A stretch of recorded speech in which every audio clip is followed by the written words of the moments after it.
कलीसिया आपका स्वागत है। मैं गलातियों की किताब 5वें अध्याय वचन 1 पढ़ रही हूँ। मसीह ने स्वतंत्रता के लिए हमें स्वतंत्र किया है, अतः इसी में स्थिर रहो और दासत्व के जुए में फिर से न जुटो। आइए हम प्रार्थना करते हैं। प्रभु, हम आपके शाम का धन्यवाद करते हैं। प्रभु धन्यवाद करते हैं कि तूने हमें ये मौका दिया है तेरी स्तुति और आराधना करने का। प्रभु, आगे का समय हम आपके हाथों में सौंपते हैं, तू पूरा कब्जा कर।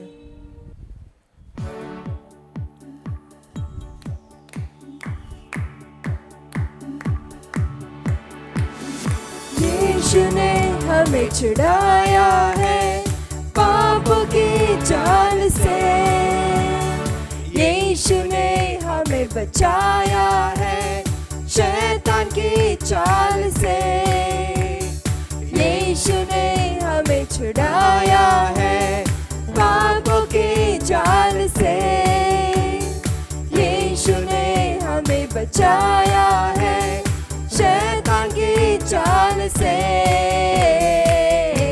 तो गाओ हालेलुया, तो गाओ हालेलुया, तो गाओ हालेलुया, तो गाओ हालेलुया। हमने शांति पाई है यीशु के नाम से, हमने पाई है क्षमा मुक्ति श्राप से, हमने शांति पाई है यीशु के नाम से, हमने पाई है क्षमा मुक्ति श्राप से। तो गाओ हालेलुया, तो गाओ हालेलुया, तो गाओ हालेलुया, तो गाओ हालेलुया। अब हम ना डरेंगे, यीशु जो साथ है, शैतान से हम लड़ेंगे यीशु के नाम से। अब हम ना डरेंगे, यीशु जो साथ है, शैतान से हम लड़ेंगे यीशु के नाम से। तो गाओ हालेलुया, तो गाओ हालेलुया, तो गाओ हालेलुया, तो गाओ हालेलुया, तो गाओ हालेलुया, तो गाओ हालेलुया, तो गाओ हालेलुया, तो गाओ हालेलुया। शालोम शांति और सलाम हम लाए आपके नाम, शालोम शांति और सलाम मैं यीशु का पैगाम, शालोम शांति और सलाम हम लाए आपके नाम, शालोम शांति और सलाम है यीशु का पैगाम। तो गाओ हालेलुया, तो गाओ हालेलुया, तो गाओ हालेलुया, तो गाओ हालेलुया, तो गाओ हालेलुया, तो गाओ हालेलुया, तो गाओ हालेलुया, तो गाओ हालेलुया।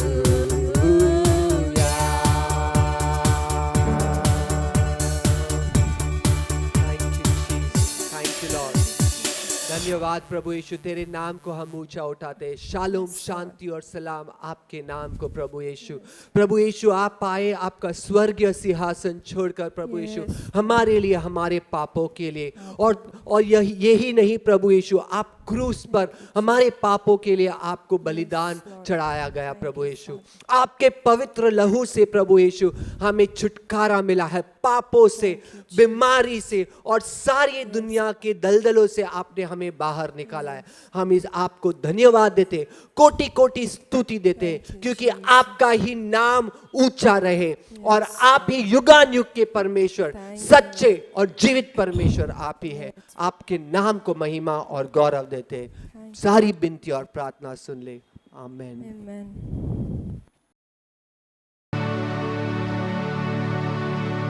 उस क्रूस की क्या बात है, जिसने है हमको बचाया। यीशु मसीह ने तेरे लिए, मेरे लिए लहू बहाया। उस क्रूस की क्या बात है, जिसने है हमको बचाया। यीशु मसीह ने तेरे लिए, मेरे लिए लहू बहाया। जब वो गुनाहों में डूबा हुआ था, उस क्रूस पर मेरा नाम लिखा था। जब मैं गुनाहों में डूबा हुआ था, उस क्रूस पर मेरा नाम लिखा था। उस क्रूस पर मेरा नाम लिखा था। यीशु ने अपना खून बहाकर उस नाम को है मिटाया। यीशु मसीह ने तेरे लिए, मेरे लिए लहू बहाया। जब वो चढ़ाया था उस क्रूस पर, मसीह ने कहा है पिता माफ कर। जब वो चढ़ाया था उस क्रूस पर, मसीह ने कहा है पिता माफ कर। मसीह ने कहा है पिता माफ कर। माफ कर दे उन लोगों को जिसने मुझे तड़पाया। यीशु मसीह ने तेरे लिए, मेरे लिए लहू बहाया। अब है गुनाहों से क्या वास्ता, मसीह संग रहूं मैं सदा। अब है गुनाहों से क्या वास्ता, मसीह संग रहूं मैं सदा। मसीह संग रहूं मैं सदा। पिता के ही चरणों में गाता रहूं अब ये गीत दोबारा। यीशु मसीह ने तेरे लिए, मेरे लिए लहू बहाया। उस क्रूस की क्या बात है, जिसने है हमको बचाया। यीशु मसीह ने तेरे लिए, मेरे लिए लहू बहाया।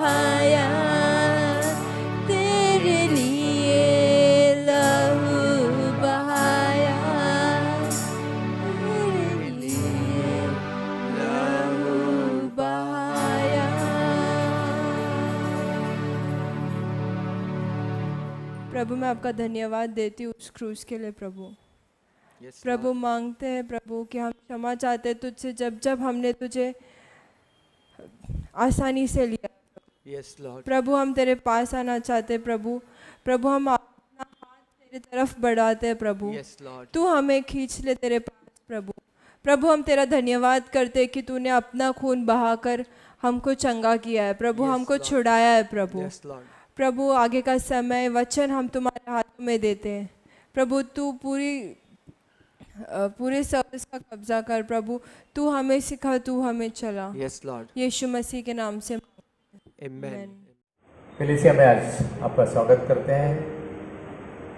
ये प्रभु की कृपा है कि आज हम यहाँ पर खड़े होकर प्रभु का वचन बांट रहे हैं।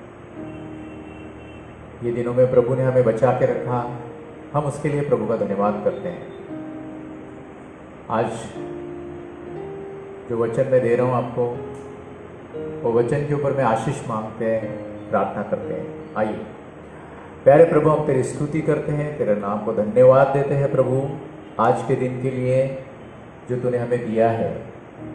हम तेरा धन्यवाद करता है उस हर एक आशीष के लिए जो तूने हमें दी है प्रभु। तूने हमें यहाँ पर जीवित रखा है, हमारी हर एक सांस तूने हमें दी है, हम उसके लिए तेरा धन्यवाद करते हैं। तूने हमारे घर दिए, परिवार दिए, तूने वो सब चलाया बराबर, उसके लिए हम तेरा धन्यवाद करते हैं। तेरे हर उस उपकार के लिए हम तेरा धन्यवाद करते हैं जो तूने हमारे ऊपर, हमारे कलीसिया के ऊपर किए। जो वचन मैं बांटने जा रहा हूँ प्रभु, उसे आशीषित कर। वो वचन मैं न बोलकर तेरे पवित्र आत्मा द्वारा प्रेरित होकर हमारे भाई बहनों तक पहुँचे, ऐसा होने दे।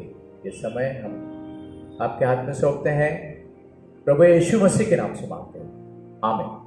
आज हम लोग प्रभु परमेश्वर का एक कैरेक्टर यानी एक चरित्र के बारे में हम बात करने जा रहे हैं।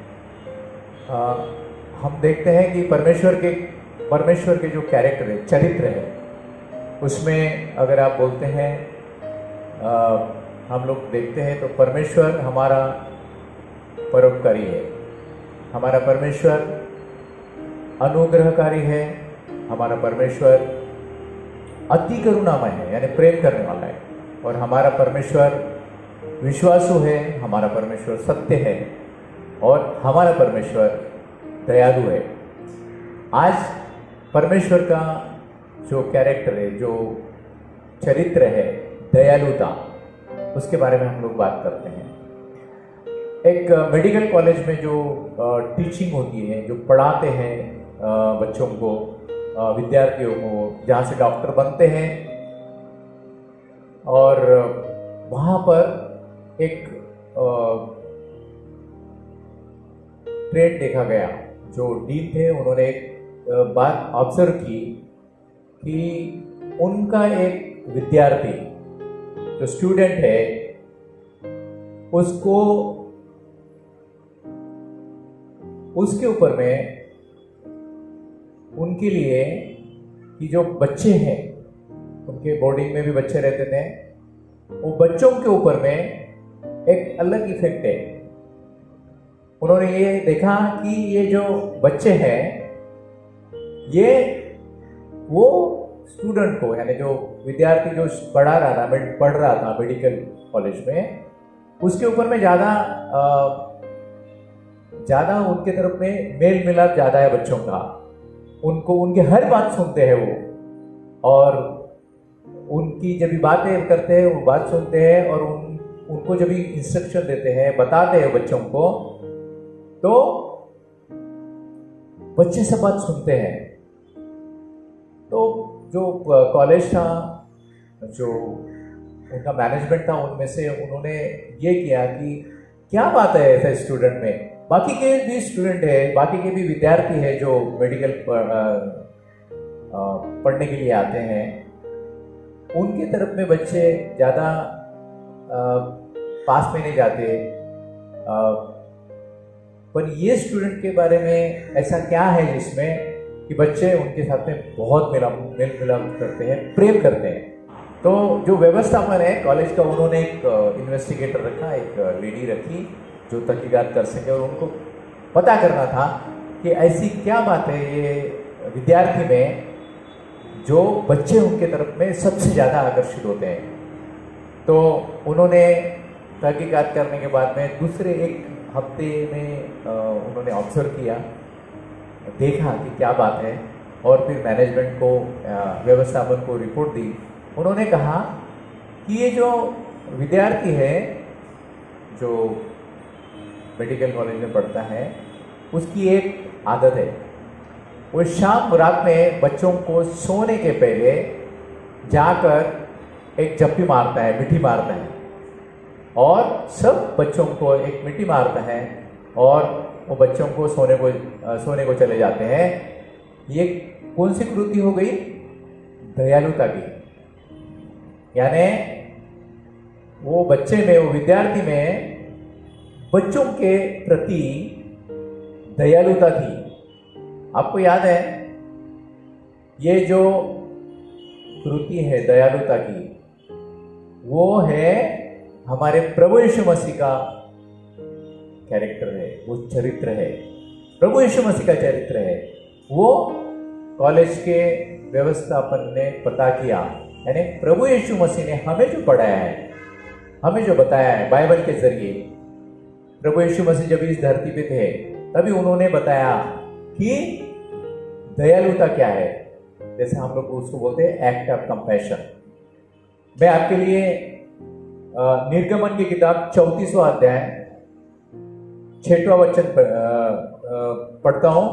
आपको याद है जब भी मूसा को परमेश्वर ने दर्शन दिया, वो सीन पर्वत के ऊपर में उन्होंने बताया कि वहां पर आप खड़े हो जाओ, और परमेश्वर उनके पास से निकल कर गए। परमेश्वर ने उन्हें दर्शन दिया अपना पीछे का भाग। तभी परमेश्वर ने क्या कहा? परमेश्वर ने, मैं आपके लिए पढ़ता हूं, और यहोवा उसके सामने होकर यो प्रचार करते चला गया कि यहोवा यहोवा ईश्वर दयालु है और अनुग्रहकारी, कोप करने में धीरजवान और अति करुणामय और सत्य है।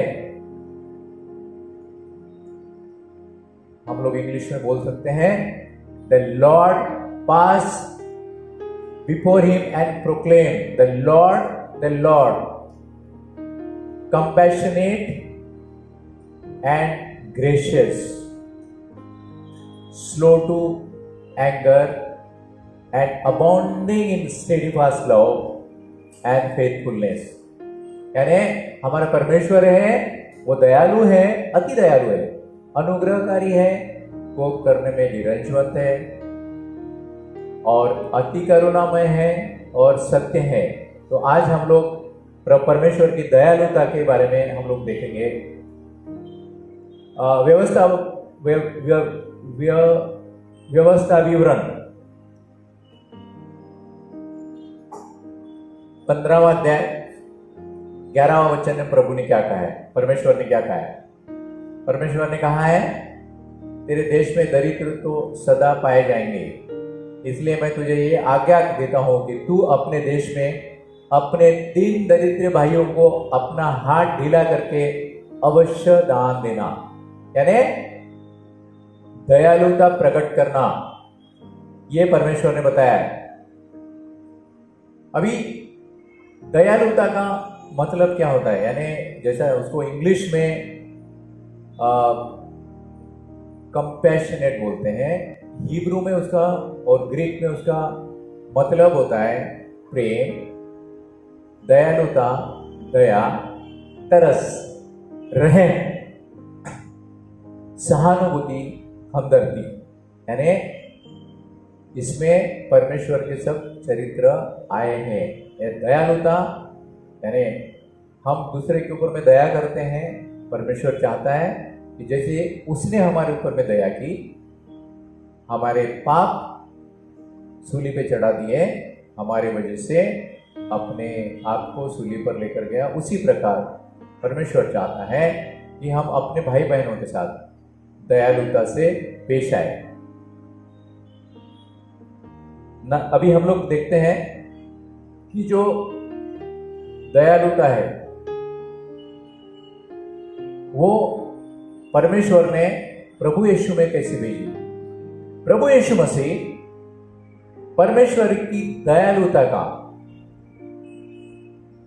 एक अभिव्यक्ति है। पहला पॉइंट, प्रभु यीशु मसीह परमेश्वर का जो चरित्र है दयालुता, उसको प्रकट करने का वो एक प्रकटन है। यीशु मसीह एक जरिया है। परमेश्वर ने यीशु मसीह को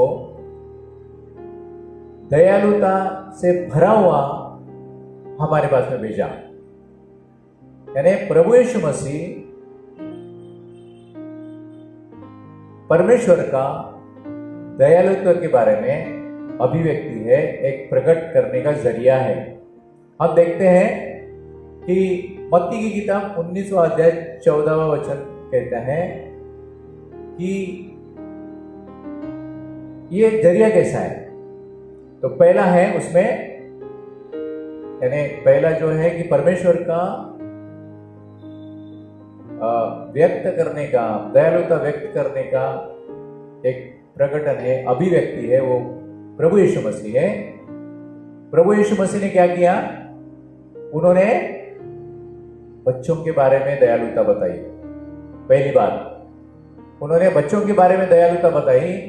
मत्ती की किताब 19वां अध्याय 14वां वचन कहता है, प्रभु यीशु ने कहा, बालकों को मेरे पास आने दो और उन्हें मना न करो, क्योंकि स्वर्ग का राज्य ऐसो ही का है।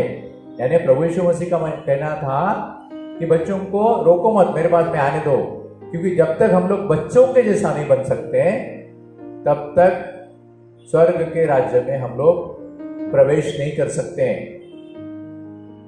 बराबर है? प्रभु यीशु मसीह बच्चों के बारे में आज क्या कहते थे अगर रहते थे तो, यानी हमारे जैसा रहते थे, या फिर उनको क्या कहने का है? उनको अबॉर्शन के बारे में गर्भपात करते हैं, वो बात पसंद नहीं।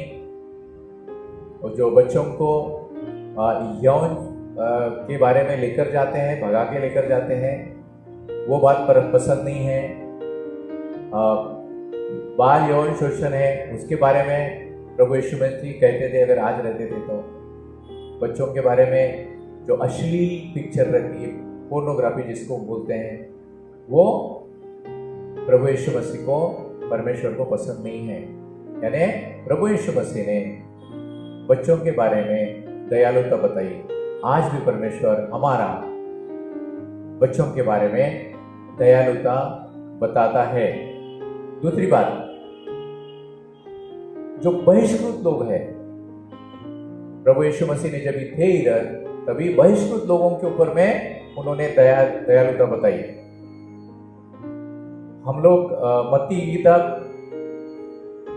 14वां अध्याय देखते हैं, 14वां अध्याय 14वां वचन देखते हैं। उसने निकलकर बड़ी भीड़ देखी और उन पर तरस खाया और उसने उनके बीमारियों को चंगा किया।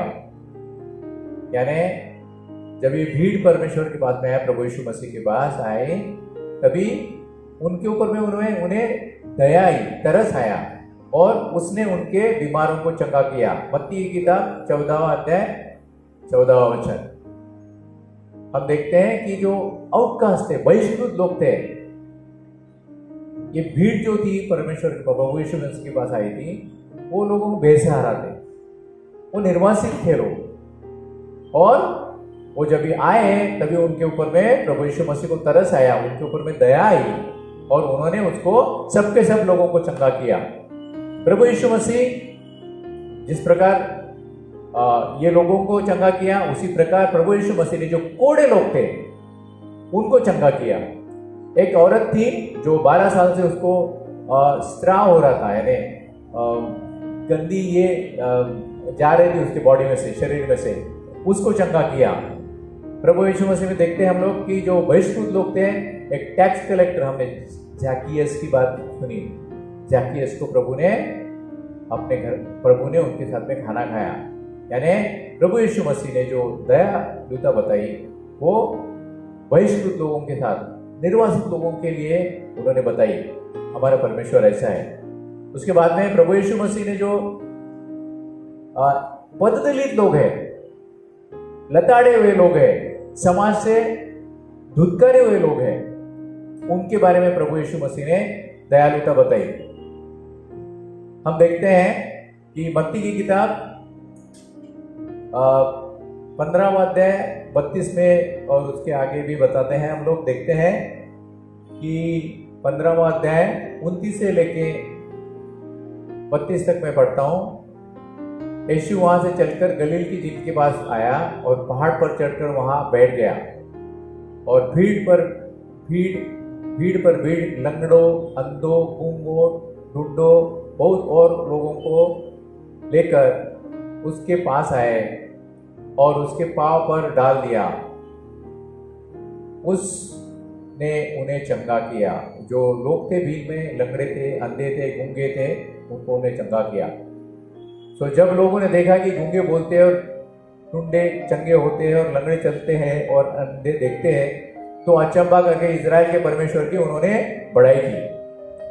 यीशु ने अपने चेलों को बुलाकर कहा, मुझे भीड़ पर तरस आ रहा है, क्योंकि वे 3 दिन से मेरे साथ में हैं और उनके पास कुछ खाने को नहीं है।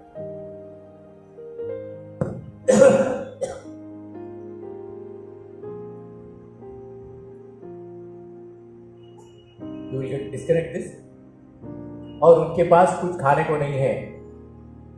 यीशु ने अपने चेलों को बुलाकर कहा, मुझे उस भीड़ पर तरस आता है, क्योंकि वे 3 दिन मेरे साथ है और उनके पास कुछ खाने को नहीं है, और मैं उन्हें भूखा विदा करना नहीं चाहता, कहीं ऐसा ना हो कि मार्ग में थक कर रह जाए। अब देखते हैं, जब भी ये गलील के पास से झील के पास में प्रभु यीशु मसीह ने 3 दिन तक लोगों को चंगा किया। 3 दिन के बाद उन्होंने ऐसा बताया। इसके बाद में हम देखते हैं कि उन्होंने 4000 लोगों को खाना खिलाया। ये वही बात है, वही प्रसंग है जब भी उन्होंने प्रभु यीशु मसीह ने जो पददलित लताड़े हुए लोग हैं उनको उनके ऊपर में दयालुता बताई। हम देखते हैं कि उत्पीड़ित लोग हैं, जिनके ऊपर में जुल्म किया हुआ लोग हैं, उनके ऊपर प्रभु यीशु मसीह ने उनके ऊपर में दया बताई। आपको एक प्रसंग बताता हूं। यूहन्ना की किताब 8वां अध्याय 3 से लेकर 10-11 तक मैं आपके लिए पढ़ता हूं। आपने ये बात बहुत बार पढ़ी होगी। तब शास्त्री और फरीसी एक स्त्री को लाए जो व्यभिचार में पकड़ी गई थी, और उसको बीच में खड़ी करके यीशु से कहा, यह गुरु, यह स्त्री व्यभिचार करते हुए पकड़ी गई है। व्यवस्था ने मूसा से हमें आज्ञा दी है कि ऐसी स्त्रियों को पत्थर करे, तो तू इस स्त्री के बारे में विषय में क्या कहता है? उन्होंने उसको परखने के लिए यह बात कही ताकि उस पर दोष लगाने के लिए कोई बात पाए। परंतु यीशु झुककर उंगली में भूमि पर लिखने लगा। जब वे उससे पूछते रहे तो उसने सीधे होकर उनसे कहा कि तुम में जो निष्पाप हो वही पहले उसको पत्थर मारे। और फिर झुककर भूमि पर उंगली से लिखने लगा।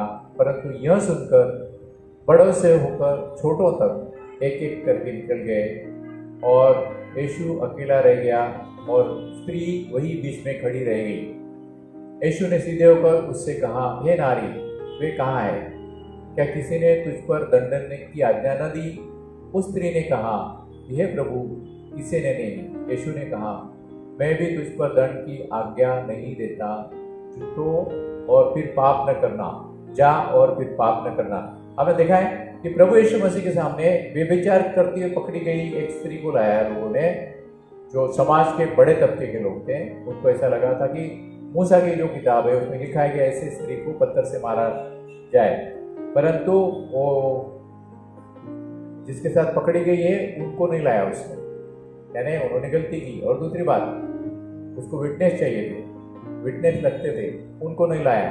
परंतु यानी जो स्त्री थी उसके ऊपर में वो जुल्म की हुई स्त्री थी, परेशान थी, उसको मारने के लिए वो लोगों ने लाया था। उनको प्रभु यीशु मसीह ने दयालुता बताई और उसको बोला कि जाओ, आज के बाद में पाप नहीं करने का, पाप मत कीजिए। प्रभु यीशु मसीह ने जो समाज से उत्पीड़ित लोग हैं, जुल्म किए लोग हैं, उनके बारे में दयालुता बताई। ये पहला बात है जो स्त्री व्यभिचार करते हुए पकड़ी गई। दूसरी बात हम देखते हैं कि यूहन्ना की किताब 4 अध्याय में देखते हैं कि एक सामरी स्त्री, यूहन्ना की किताब 4 अध्याय में बताते हैं कि एक सामरी स्त्री जिसको प्रभु यीशु मसीह एक कुएं के पास मिले। प्रभु यीशु मसीह जा रहे थे, हम देखते हैं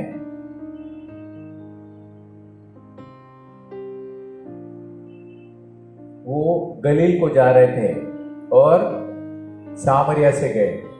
हम देखते हैं कि वहां पर एक स्त्री थी, स्त्री आई दोपहर के टाइम, धूप के टाइम पानी भरने के लिए।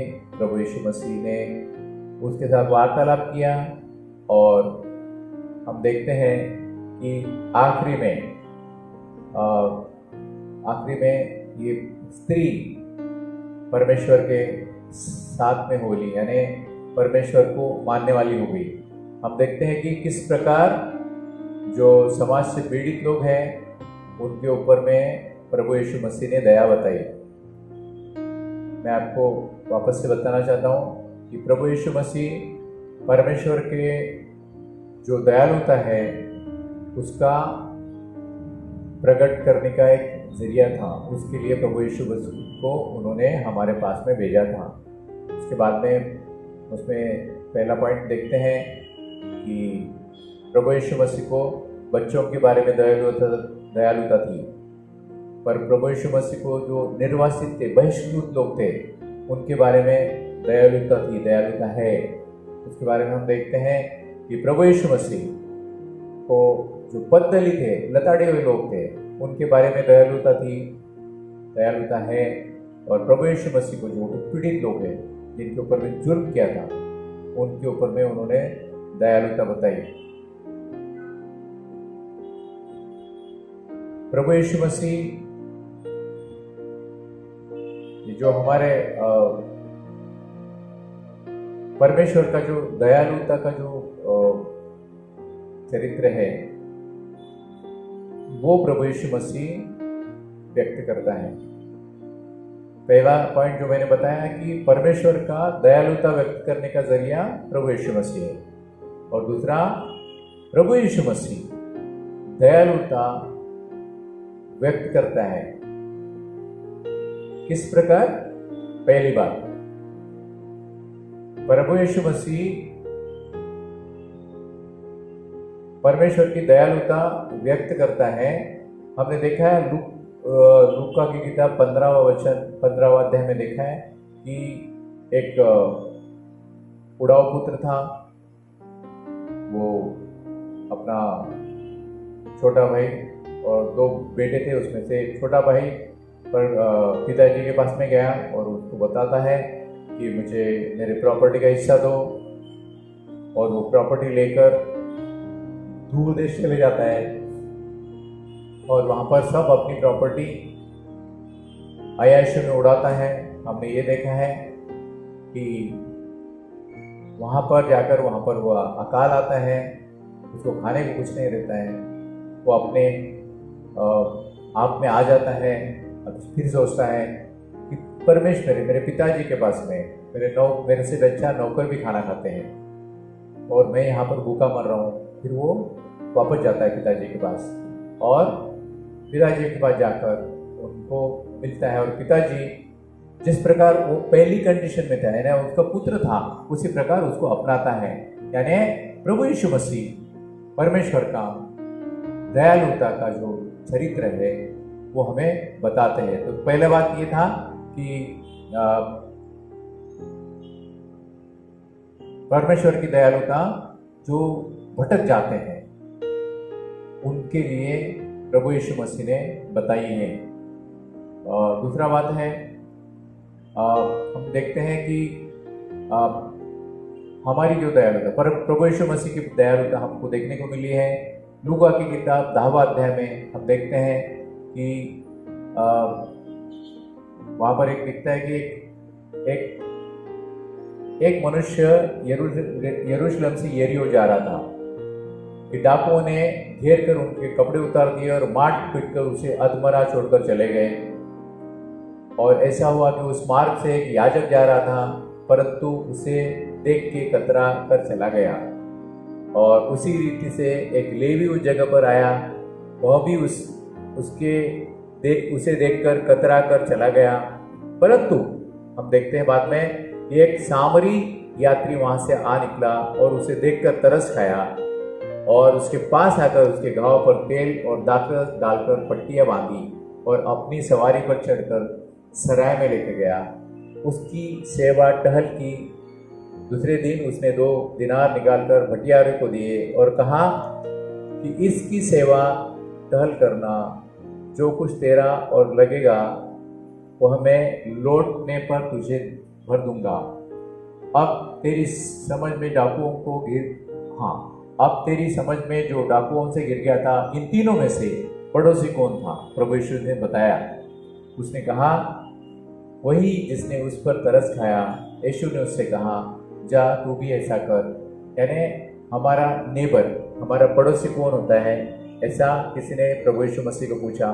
तभी उसने बताया कि एक यरूशलेम से यरीहो जा रहा था एक मनुष्य, उसको डाकू ने मारा, अधमरा करके डाल दिया। एक पहली बार एक याजक गया जो परमेश्वर का काम करता है, परंतु उसने उसके तरफ देखा नहीं। सोचा होगा क्या मैं बचाने हो जाऊंगा, मुझे भी मारेगा। फिर एक लेवी जाता है जो परमेश्वर का काम करता है, उसने भी उसके तरफ में देखा नहीं, कतरा कर चले गए। परंतु हम बताते हैं कि वहां पर एक सामरी जा रहा था। अभी ये सामरी को यहूदी लोग तुच्छ मानते थे, तो सामरी आ रहा था, उसने उसको वहां से उठाया, तरस खाकर पट्टियां बांधी और अपना जो सवारी थी उसमें बिठाकर एक सराय में लेके गया। परमेश्वर की दयालुता प्रकट करने का एक जरिया था। दूसरा देखते हैं कि प्रभु यीशु मसीह, हम देखते हैं कि प्रभु यीशु मसीह ने दयालुता कैसे व्यक्त की।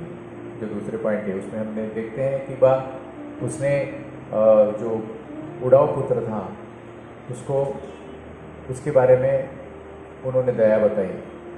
यानी वो चले गया था, निकल गया था, वो वापस से आया, यानी उसे अपनाया परमेश्वर ने। दूसरी बात उसने बताया कि हमारे पड़ोसी कैसे होना चाहिए। आपको मैं ये बताना चाहता हूँ कि परमेश्वर ने हमारे लिए और आपके लिए ये बताया है कि हमें मानव जाति के ऊपर में, हमें अपने पड़ोसी के ऊपर में, हमें जो पद दलित है उनके ऊपर में, हमें जो जुल्म से लोग हैं सहने वाले, जो लताड़े हुए लोग हैं, उनके बारे में प्रभु यीशु मसीह ने बताया कि हमें दयालुता बताना चाहिए, दयालुता प्रदर्शित करना चाहिए। यही परमेश्वर की हमारे लिए और आपके लिए इच्छा है। क्या हम लोग ऐसे कभी करते हैं? कभी अपने आजू बाजू में कुछ किसकी ज़रूरत है, वो आते हैं, क्या हम उनकी मदद करते हैं? परमेश्वर का कहना है कि हमने मदद करना चाहिए, ऐसे लोगों के ऊपर में दया बताना चाहिए। एक बात बताते हैं, आपको याद है कि दूसरा महायुद्ध हुआ था, मेरे ख्याल से मार्च 1943 यानी 43 की बात है। बल्गेरिया ये नाजी लोगों के साथ में, यानी हिटलर के लोगों के साथ में दोस्त राष्ट्र थे। और उन्होंने क्या किया, उनको बर्लिन से यानी उनके राजधानी से एक ऑर्डर मिला, और वो उनका ऑर्डर ये था कि यहूदी लोग उनका संहार करें, उनको विध्वंस करें, उनको मार दें। और जो बल्गेरिया के लोग थे और उनको वहाँ से बल्गेरिया से निकालकर टिम्बर लेक में यानी जर्मन केज में लेकर जाने का उनका एक प्रयास था। बल्गेरिया का जो राजा है और उनके जो पार्लियामेंट के लोग हैं उनको ये बात पसंद नहीं आई, यानी यहूदी लोगों का संहार करना, विध्वंस करना उनको पसंद नहीं आई। परंतु फिर भी उन्होंने ये ऑर्डर पास किया, यानी उन्होंने प्रेशर में आके किया, जर्मन के प्रेशर में आके किया, उनको करना पड़ा, उन्होंने किया। बाद में ऐसा हो गया कि कोई बल्गेरिया में वहाँ के जो पास्टर है, क्रिश्चियन पास्टर, उन्होंने ऐसा किया कि उन्होंने कहा कि हम लोग क्रिश्चियन लोग यहूदी लोगों को यहाँ से जाने नहीं देंगे, क्योंकि उनको मालूम था कि यहाँ से निकल गए, क्योंकि 100 यानी 100-150 ऐसे रैकें लगी थी यानी उनको कैरी करने के लिए, और उनको लेकर जाने के लिए वो आए थे। तो उनको पक्का मालूम था कि वहाँ पर जाके उनका विध्वंस होने वाला है, उनको मारने वाले। फिर उन्होंने वहाँ के जो पास्टर थे, एक गांव के पास्टर थे, फिर उन्होंने बिशप थे, उन्होंने क्या किया, उन्होंने बताया कि हम लोग ये रेल रैक को, ये यहूदी लोगों को यहाँ से जाने नहीं देंगे। अगर आपको जाने का ही है तो मैं रोड पे सोता हूँ, मुझे रौंद कर जाए। और उसी प्रकार कुछ गांव के लोग रोड पे सो गए। यहाँ तक कि जो बल्गेरिया के कुछ लोग थे, जो पॉलिटिक्स में यानी राजकारण में जो पार्लियामेंट में लोग थे, उन्होंने भी रिजाइन दिया, वहाँ से उनको रिलीव किया, और ये रैक, ये गाड़ी वहाँ से जाने नहीं दी। यानी आप समझते हैं वो क्या था, वो एक्ट ऑफ कंपैशन था, यानी वो उनकी एक प्रवृत्ति थी, उनकी एक क्रिया थी। उन्होंने यहूदी लोगों के ऊपर में, क्रिश्चियन लोगों ने, मसीह लोगों ने यहूदी लोगों के ऊपर में दयालुता बताई। परमेश्वर आज चाहता है कि यही बात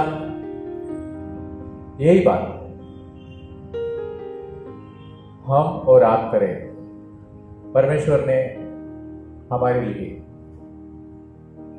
हमारे लिए, आपके लिए दया बताई, प्रेम बताया, और प्रभु यीशु मसीह को यहाँ पर भेजा मेरे लिए और आपके लिए, ताकि हमारे पापों को, जो हम लोग पापों में थे, पापों से छुटकारा पाए और आनंद जीवन पाए। उसके लिए परमेश्वर ने हमारे ऊपर में दया बताई,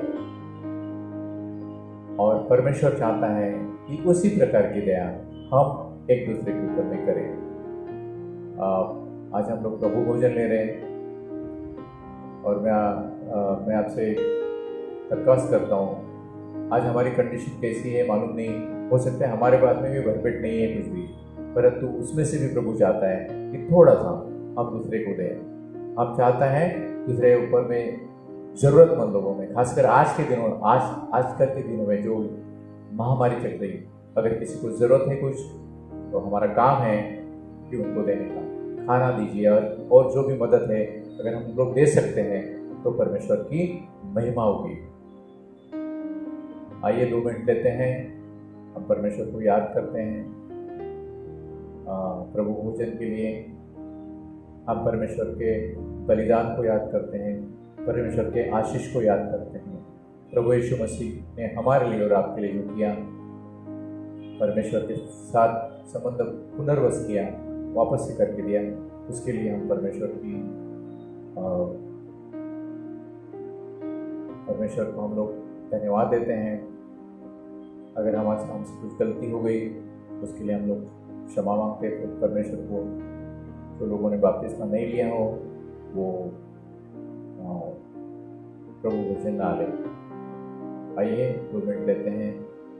जिस रात प्रभु यीशु मसीह को पकड़ाया गया, उन्होंने रोटी ली और धन्यवाद करके रोटी तोड़ी और कहा, ये मेरी देह है जो तुम्हारे लिए है। प्रभु यीशु मसीह ने कहा, मेरे स्मरण के लिए यही किया करो।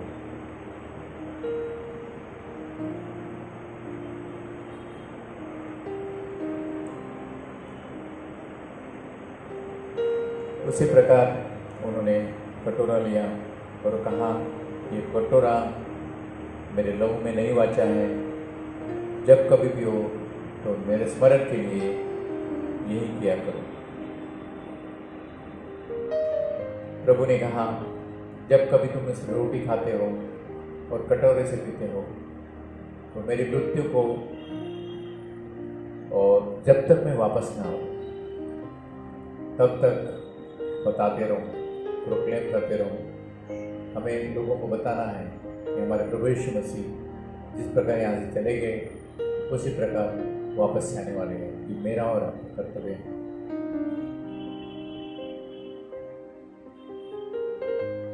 आइए हम प्रार्थना करते हैं। प्यारे परमेश्वर, हम तेरा धन्यवाद करते हैं इस शाम के लिए। तेरे धन्यवाद करते हैं इस वचन के लिए जो तूने हमें दिया है। प्रभु, हम प्रार्थना करते हैं कि तूने जिस प्रकार दयालुता बताई लोगों पर, उसी प्रकार हमें भी लोगों के ऊपर में दयालुता बताने के लिए हमें तेरा अनुग्रह दे, तेरी छाया दे प्रभु, तेरा प्रेम दे प्रभु। प्रभु, हम प्रार्थना करते हैं हम बच्चों के ऊपर में अनुग्रह करने के लिए, दया बताने के लिए तो हम मदद कर। लताड़े हुए लोग हैं, समाज से धुतकारे हुए लोग हैं, पीड़ित लोग हैं, उनके ऊपर में दया बताने के लिए तो हमारी सहायता करो। तो हम फिर स्तुति करते हैं कि प्रभु यीशु मसीह को आपने दयालुता का प्रतीक बनाकर हमारे पास में भेजा। प्रभु यीशु मसीह ने हमें बताया कि दयालुता किस प्रकार की जाती है, किस प्रकार ये दर्शाई जाती है। हम उसके लिए धन्यवाद करते हैं। ये समय हम आपको सौंपते हैं, कलीसिया को आपको सौंपते हैं। इन दिनों में प्रभु लोगों के ऊपर में, गरीबों के ऊपर में, समाज से भटके हुए लोगों में, दलित लोगों में, जो परेशान लोग हैं उनको, जो अत्याचारी लोग हैं उनको दया बताने के लिए हमें मदद कर। हमारे दिल को प्रभु तू बदल डाल ताकि हम तेरे जैसा बने। ये समय हम तेरे हाथ में सौंपते हैं, कलीसिया को तेरे हाथ में सौंपते हैं। प्रभु यीशु मसीह के नाम से बात करें, आमीन। प्यार का सागर, सागर दया का तू है, तू प्यार का सागर, सागर दया का तू है। तेरे प्यार के सागर में हम तैर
परमेश्वर होने पर भी तू मानव रूप धारण किया। परमेश्वर होने पर भी तू मानव रूप धारण किया। प्रभु तेरे से प्यार ने हमको दीवाना बनाया। प्रभु तेरे से प्यार ने हमको दीवाना बनाया। तू प्यार का सागर, सागर दया का तू है। तू प्यार का सागर, सागर दया का तू है। सागर दया का तू है। मैं प्रार्थना करता हूँ हमारे परमेश्वर पिता का प्रेम, हमारे प्रभु यीशु मसीह, उनका अनुग्रह और उनकी शांति और पवित्र आत्मा की सुसंगता आप सब लोगों पर सदा सर्वदा बनी रहे। और परमेश्वर के लोग बोलेंगे आमीन।